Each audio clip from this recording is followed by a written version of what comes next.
Hi viewers, welcome to our channel. இன்றைக்கி நம்ம சேனலில் திருநெல்வேலி ஸ்பெஷல் ரொம்ப ட்ரெடிஷ்னலான ரெசிபி இருப்புளி குழம்பு இது தாங்க பார்க்க போகிறோம். ரொம்பவே வித்தியாசமான இந்த குழம்பு சூடாக சாதத்தில் விட்டு கலந்து சாப்பிட்டா அவ்வளோ சூப்பராக இருக்கும். நாட்டுக்காய் வச்சு தான் இந்த குழம்பு பண்ணணும், அப்போ தான் நல்லாயிருக்கும். இந்த ரெசிபி எப்படி பண்ணுறதுன்னு பார்க்குறதுக்கு முன்னால் நம்ம சேனல் இன்னும் சப்ஸ்கிரைப் பண்ணலைன்னா கண்டிப்பாக சப்ஸ்கிரைப் பண்ணிடுங்க. கூடவே பக்கத்தில் இருக்கிற பெல் பட்டனையும் தட்டி விட்டுருங்க. ஸோ நான் போடுற வீடியோ எல்லாமே உடனுக்குடனே நோட்டிஃபிகேஷனாக வந்துடும். வாங்க இந்த இருப்புளி குழம்பு எப்படி பண்ணுறதுன்னு பார்க்கலாம். இதுக்கு இன்றைக்கி மண் சட்டி எடுத்திருக்கேன். இதில் 1 ஸ்பூன் எண்ணெய் சேர்த்துட்டு, எண்ணெய் நல்லா காஞ்ச உடனே 1/2 டீஸ்பூன் அளவு வெந்தயம் சேர்த்துட்டு, கூடவே காரத்துக்கு 5லிருந்து 6 மிளகாய் சேர்த்துக்கலாம். ரெண்டையும் நல்லா வறுத்து விட்டுக்கலாம். வெந்தயம் கருகாமல் ஆனால் சிவப்பாக வர்ற வரைக்கும் வறுத்து விட்டுக்கலாம். காரம் கூட வேணும்னா இன்னும் 2 மிளகாய் கூட சேர்த்துக்கலாம். பாருங்கள், நல்லா வறுபட்டுருச்சு. வெந்தயம் இந்த அளவுக்கு வறுபட்ட உடனே ரெண்டையும் எடுத்து ஒரு பிளேட்டில் வச்சிடலாம், இருக்கட்டும். இப்போ அதே வாணலியில் இன்னும் 2 ஸ்பூன் அளவுக்கு எண்ணெய் சேர்த்துக்கலாம். எண்ணெய் நல்லா காஞ்ச உடனே இப்போ இது கூட காய் சேர்த்துக்கலாம். நாட்டுக்காய் எது வேணால் சேர்த்துக்கலாம். அவரைக்காய், கத்திரிக்காய், அரசாணிக்காய் 3 இன்றைக்கி சேர்த்துருக்கேன். வாழைக்காய் இருந்தால் வாழைக்காய் கூட சேர்த்துக்கலாம். ஆனால் நாட்டுக்காய் சேர்த்து பண்ணும்போது தான் நல்லாயிருக்கும்.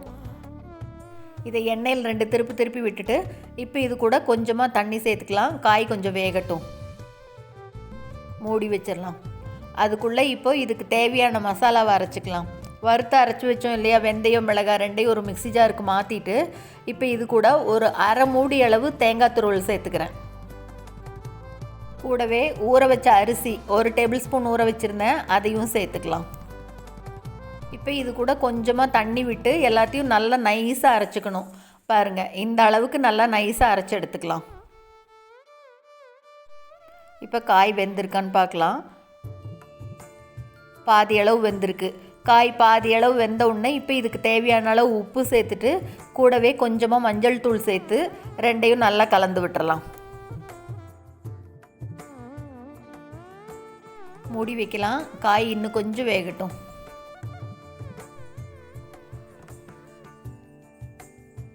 பாருங்கள், நல்லா வெந்துருச்சு. காய் நல்லா வெந்ததுக்கப்புறமா இப்போ இது கூட ஒரு சின்ன நெல்லிக்காய் சைஸ்க்கு புளியை ஊற வச்சு கரைச்சி எடுத்து வச்சுருக்கேன். அந்த புளி தண்ணியும் சேர்த்துக்கலாம். இப்போ புளி தண்ணியோடு சேர்ந்து ஒரே ஒரு கொதி வரட்டும். காய் புளி தண்ணியோடு சேர்ந்து கொதிக்க ஆரம்பித்தோடனே இப்போ இது கூட அரைச்சி வச்சுருக்கிற விழுதை சேர்த்துக்கலாம். ரொம்பவே ட்ரெடிஷ்னலான ரெசிபி இது. இப்போ இந்த மிக்ஸி ஜாரில் இன்னும் கொஞ்சம் தண்ணியை அலசி அதையும் சேர்த்துக்கலாம். புளி தண்ணியோடு சேர்த்து இந்த விழுதை நல்லா கலந்து விட்டுடலாம். கொதி வரட்டும், பச்சை வாசனை போகணும். நீங்கள் கன்சிஸ்டன்சி பார்த்துட்டு வேணும்னா இன்னும் கொஞ்சம் தண்ணி கூட சேர்த்துக்கலாம். இப்போ அப்படி நல்லா கொதிக்க ஆரம்பிச்சிருக்கு பாருங்கள். அப்படி பொங்கி வரும்.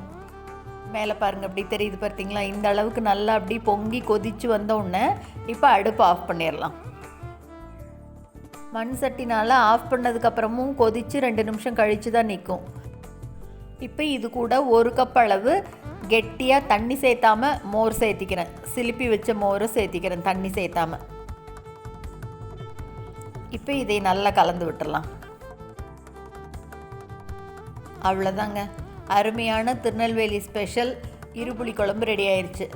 இப்போ நல்லா கலந்து விட்டுட்டு இதுக்கு தாளித்து கொட்டிட வேண்டியது தான்.